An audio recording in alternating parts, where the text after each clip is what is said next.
يا أيها الذين آمنوا أطيعوا الله وأطيعوا الرسول وأولي الأمر منكم. So Allah makes a call to all of humanity. كُلُوا مِمَّا فِي الْأَرْضِ حَلَالًا طَيِّبًا وَلَا تَتَّبِعُوا خُطُوَاتِ الشَّيْطَانِ. And don't follow the footsteps of shaitan. Here these people were arguing, we're following our forefathers' footsteps. Allah says, actually no. All of what you're following, when you try to go against the halal, what is that actually? It's the footsteps of shaitan. That's all that is. You don't be confused into thinking that's your tradition, that's your culture, that's your heritage, that this is your pride and your civilization. There's none of that. That's all delusion. What it really is footsteps of shaitan. إِنَّهُ لَكُمْ عَدُوٌّ مُبِينٌ. Certainly he is a clear enemy to you. Yeah, you love your family, you love your tradition, you love your history, but you have to hate shaitan. And if he got the best of them, he shouldn't get the best of you. Don't let the love of your family tradition allow you to become a friend with shaitan. Don't let those two things get confused with each other. Another very important consideration. You know, sometimes our loved ones, they ask us to do questionable things. Especially for the Muslims nowadays when it comes to weddings, is a good example. You know, they ask us to do questionable things. They ask us to, for example, take out a credit card loan, or go and do an overly extravagant wedding that's going to put everybody in a financial difficulty. Then of course the way the party is going to happen is also not exactly going to be halal, you know.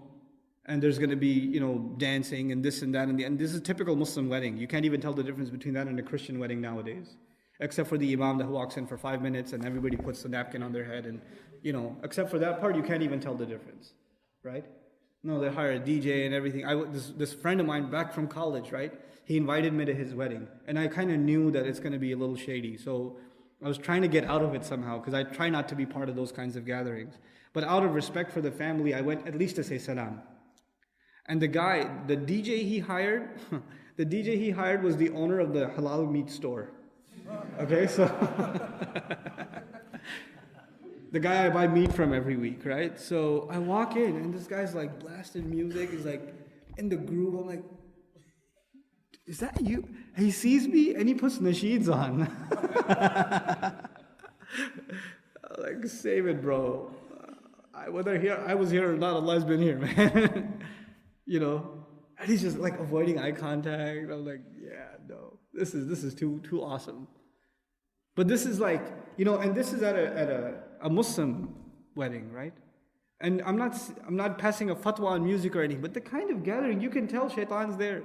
You can tell when there are no barriers, there are no restrictions between inappropriate interaction.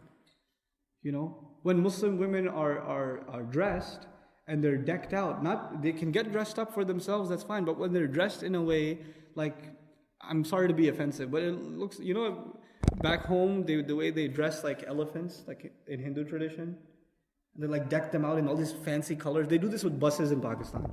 You ever see that? Those crazy colors and bells and whistles hanging.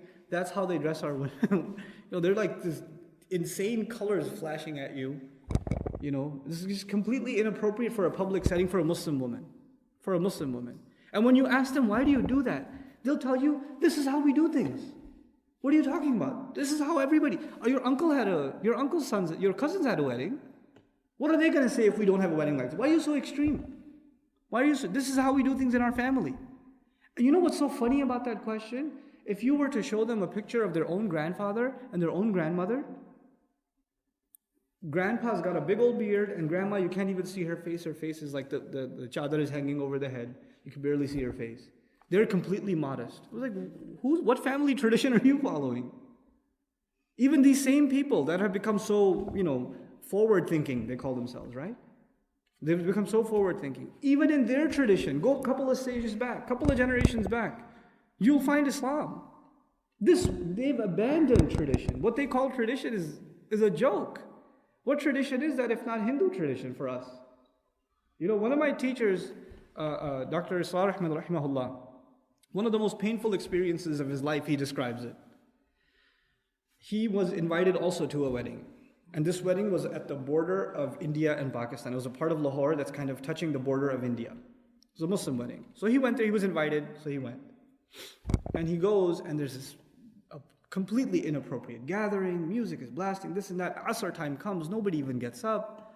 So he kind of takes one of the tablecloths off the table, puts it on the side, and he starts making salat by himself.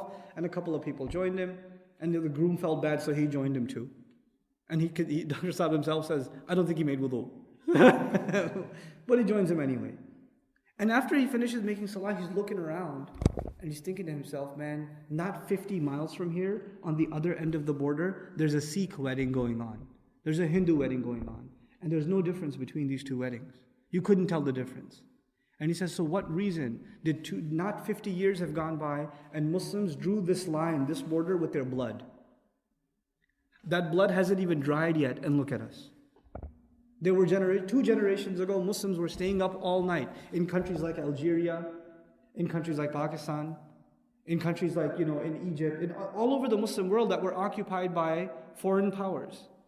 Muslims would stay up the entire night, not even in Ramadan, every night, collectively making dua, get rid of this evil force that is on us. If you get rid of this force, Ya Allah, we will worship only you. We want our children to be able to say La ilaha illallah. We will serve your deen. We will show you what Islam really is. Get rid of these evil forces on top of us. And Allah removed many of those forces. And what happened? What loyalty did we show Allah? This is the same exact thing Bani Israel had done, by the way. Bani Israel asked Allah for relief from oppression.